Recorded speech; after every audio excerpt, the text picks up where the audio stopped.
Good afternoon. এখন বাজে 12:30। আমরা উঠে গেছি অনেকই আগে, তো একটু বসেছিলাম। সেরকম কোনো কাজ ছিল না, তো বসেই ছিলাম। মেয়ের সাথে খেলা করছিলাম একটু। ও তো অফিস বেরিয়ে গেল 11টার সময়।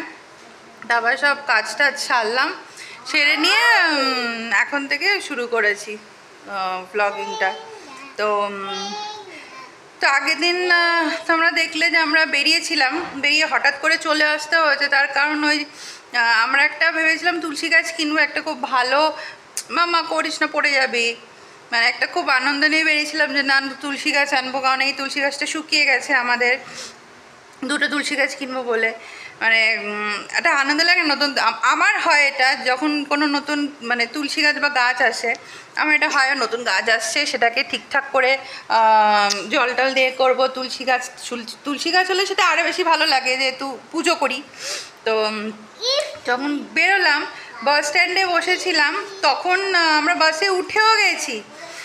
আর নার্সারিটা ঠিক যেই জায়গায়, সেটা হচ্ছে দুটো বাস স্ট্যান্ডে ঠিক মাঝখানটাতে। তো আমরা বাস থেকে দেখতে পাচ্ছি ওটা বন্ধ হয়ে গেছে। তো এবারে এত খারাপ লাগছিল যে একটা মন করে বেরোলাম তুলসী গাছটা নেবো বলে, আজকে ভালো দিনও ছিল, দোকানটা বন্ধ হয়ে গেল। কিছু করার ছিল না, কিছু করার ছিল না। তো ফিরে আসতে হলো, তারপর হলো না আর কেনা, কিছু করার নেই। তারপরে তো বাড়িতে আসলাম। আর তারপরের দিনকে আমার হাজব্যান্ড গেল, গিয়ে দোকানে তুলসী গাছ কিনে আনলো। আমি পরে দেখাচ্ছি তুলসী গাছটা। কেন করছিস? তোকে বারণ করছি তো। তো পরের দিনকে গিয়ে দুটো তুলসী গাছ কিনে আনলো, একটা পুজোর করার জন্যে, আর একটা মানে পাতা ছিঁড়ে ওই জল সংকটে দেবার জন্যে, কারণ আমার একটাই গাছ ছিল আগে। তো এখন বাজে হচ্ছে 12:40। ওর মেয়ে স্নান হয়ে গেছে, আমি যাব এবার।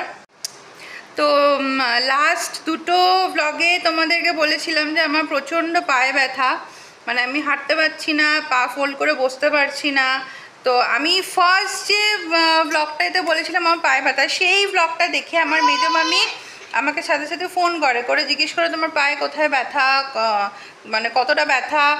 আমি বললাম, তখন মেজো মামি একটা ওষুধ দেয়, সেই ওষুধটা আমার মামা মামিও খায়। দেখি মাম্মা তারা তো দাঁড়া।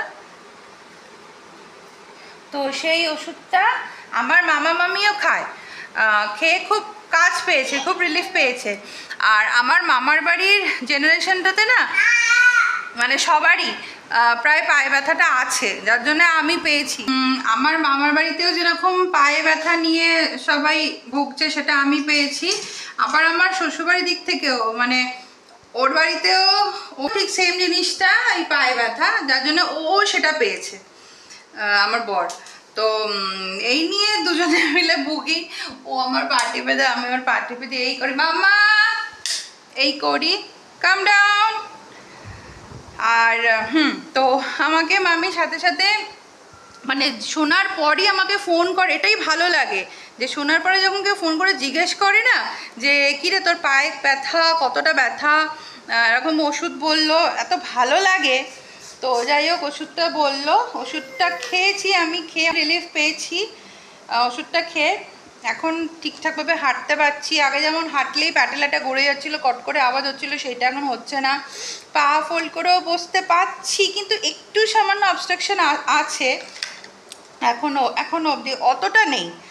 মানে নাচ করার মতন এখনো অবধি অতটাও ঠিক হয়নি, আর একটু টাইম লাগবে। ওষুধটা তো খাওয়া স্টার্ট করেছি, তো খুবই ভালো ওষুধ, ভীষণই ভালো ওষুধ, খুবই কাজে দিচ্ছে। এমনকি আমি খাচ্ছি না, এমনকি আমার বড়ও খাচ্ছে, ওরও সেম প্রবলেম পায়। তো আর কি, আচ্ছা হ্যাঁ, আজকে তো আমাদের এখানে ভোট বলে সবই পুরো একদম মানে নিস্তব্ধ। আর ভোট বলে যে ওদের অফিস ছুটি তা নয়, অফিসে যেতে হয়েছে আজকে। প্রথমে বলেছিল যে ছুটি হবে, কিন্তু না, আলটিমেটলি ছুটি নেই। তো গেল অফিসে, আর ভোটের দিনেও যেতে হয়েছে। বাড়িতে থাকলে ভালো লাগতো, স্পেশালি মেয়েটার ভালো লাগতো, বাবাকে পেত। তো আমার স্নান কমপ্লিট হলো। তোমাদেরকে বলছিলাম না যে তুলসী গাছের কথা, দেখো এই যে, এটা পুজো করার জন্যে, আর এটা জল সম্পদে দেওয়ার জন্যে। আমার কাছে তুলসী গাছটা না খুব একটা মনে স্যাটিসফ্যাকশন, মানে গাছটা আমার কাছে ভীষণ একটা মনকে স্যাটিসফাই করার মতন জিনিস। বাড়িতে যখন থাকে না, যখন গাছটা শুকিয়ে গিয়েছিল, এতটাই মনটা খারাপ লাগছিল আমার, ভালো লাগছিল না কিছু, মানে সব যেন মনে হচ্ছে ঠিকঠাক হবে না, ভুলভাল হয়ে যাচ্ছে। যখন গাছটা আসলো মনটা একটা শান্তি লাগলো যে না, একটা স্যাটিসফাই লাগলো যে না, কিছু তো একটা প্রোটেকশন এসছে বাড়ির জন্যে। দুটো লেট হয়ে গেছে আজকে অনেকটা, দুটো বসেই ছিলাম, 2টো বাজে। তো এবার ওকে খাওয়াবো, খাইয়ে দিন আমাদেরও খাওয়া দাওয়া সারবো, মানে আমার আর ওর দুজনের খাওয়া দাওয়া সারবো, দেন ওকে ঘুম পাড়ানো।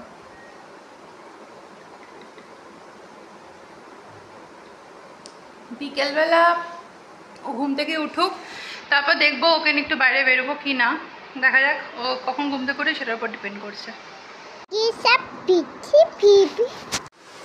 এখন বাজে 6টা, তো মেয়ে এই জাস্ট উঠলো, 6টা বাজে, কিন্তু বাইরের অবস্থা দেখো, লাইট মানে বাইরে ব্যালকনিতে যাওয়া যাচ্ছে না, এত রোদের তাপ। হাওয়া আছে বাট রোদের তাপ এখনো বাইরে পুরো রোদ, এর মানে কটকট করছে রোদ। তো 6টা বেজে গেছে, ওর অ্যাপেলটা জাস্ট বসালাম, মেয়ে উঠলো, আর মেয়ে এখন খেলছে, পাঁপড় খাচ্ছে আর ঘুরে বেড়াচ্ছে। কিছু করেছো? টয়লেট ডান? আমি টিপ পরেছি তো, বারবার আমার টিপটা খোলার চেষ্টা করছে, মানে খুলে নিজে পড়বে। ওকে আবার একটা পরিয়ে দিয়েছিলাম আমি টিপ, ওটাকে খুলে ফেলে দিয়েছে। Where is your bindi?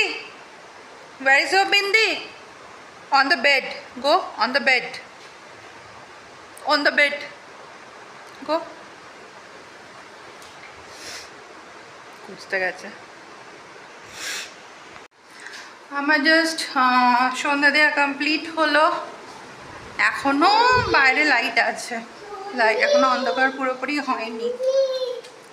ওই সন্ধ্যে দিলাম, ওর বাবা একটু দেরি হবে আজকে আসতে। চলো চলো চলো, তুমি করো না ইচ্ছে করে। তো আজকে সকালে দুপুরে করেছিলাম হচ্ছে মাছের ঝোল হয়েছিল, ওবেলা মাছের ঝোল, ভাত, আর আমি খেয়েছিলাম রুটি, মানে রুটি দিয়েই মাছের ঝোলটা আমি খেয়েছিলাম। এবেলা করবো হচ্ছে ডিমের ঝোল। মেয়ে আর ওর বাবা ভাত দিয়ে খাবে, আমি ভাত খাবো না, আমি এবেলা ওটস খাবো। রুটি মুটি আর ইচ্ছে করছে না করতে, ওটস দিয়ে ডিমের ঝোল খাবো। তুলসী তলায় প্রদীপ দিয়ে দিয়েছি, 2টো তুলসী গাছ, একটা তো পুজোর জন্য আর একটা জল সঙ্গ বা বাটাতে দেওয়ার জন্যে। আর ওদিকে প্রদীপও দেওয়া হয়েছে তুলসী তলার, মানে তুলসী গাছটাতে প্রদীপ দেওয়া হয়েছে, তো একটা মনের স্যাটিসফ্যাকশান, ভীষণ একটা মানে বড় একটা মেন্টাল স্যাটিসফ্যাকশান আমার জন্য কাজ করে তুলসী গাছটা স্পেশালি।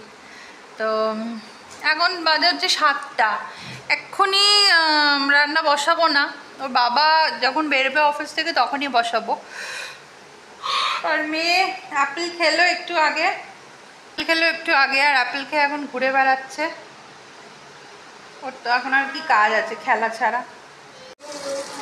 আমি এখন ডিমের ঝোল রান্না করছি, ভাত কমপ্লিট। এখন ডিমের ঝোলটা রান্না বসিয়ে দিয়েছি, ওর বাবা এখনো বেরোয়নি, কখন বেরোবে জানি না, বললো আজকে লেট হবে। তো আমি আমার ভাত কমপ্লিট হয়ে গেছে, এই যে ভাত, এটা মেয়ে আর মেয়ের বাবার ভাত। জ্বালাচ্ছে না, এত জ্বালায় না আমাকে, জ্বালার মতন না। তো কতক্ষণে শেষ হয় রান্না, যতক্ষণ আমি রান্না করে থাকবো ততক্ষণ এখানে থাকবে, এটা ধরবে সেটা ধরবে, সামনে ঘুরঘুর করতে থাকবে। ওখানে গিয়ে বসে যে খেল, এবিসিডি রয়েছে সেগুলো নিয়ে ইনসার্ট কর, এটা ধরছে, কত আমি ভেতরে ঠেলে ঠেলে রাখবো, সব কিছু হাতের সামনে রাখতে হয়, এত জিনিস কি সবসময় দেয়ালের দিকে ঠেলে রাখা যায়? এই হাতের কাছে ছুরি রয়েছে, ছুরি এসে টানছে, যা পাচ্ছে তাই এসে টানছে, তো মাথা গরম হয়ে যায় না আমার মাঝে মাঝে।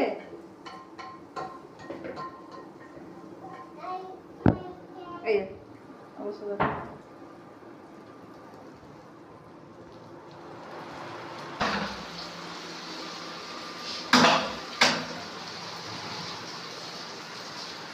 What happened?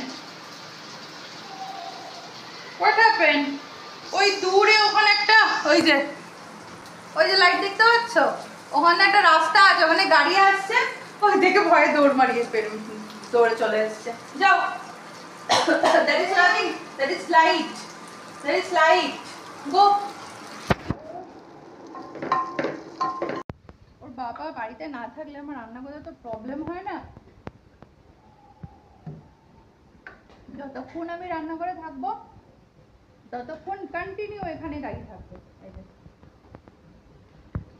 কিছুতেই ওখানে যাচ্ছে না। আরে ওদিকে যায়, এখানে চোখ জ্বলছে রীতিমতো, আমার নিজেরই কষ্ট হচ্ছে। এখানেই দাঁড়িয়ে থাকবে, কি বলবো, থাক দাঁড়িয়ে থাক, চোখ জ্বলুক তো।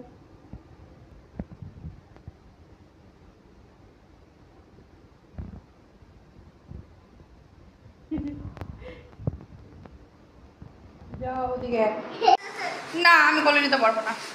আমি ওদিকে জল খাচ্ছি, ওদিকে গিয়ে ফিল্ডের ওই এটার মধ্যে এরকম করে তুলে দিয়েছে নবটা, জল পড়েছে।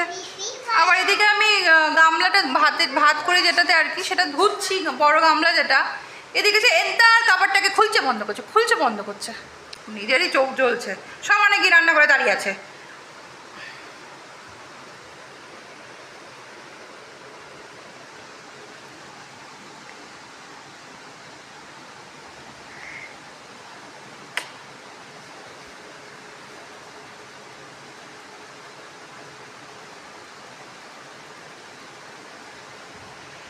আমার ডিমের ঝোল প্রায় শেষের দিকে, একটু বসলাম এসে।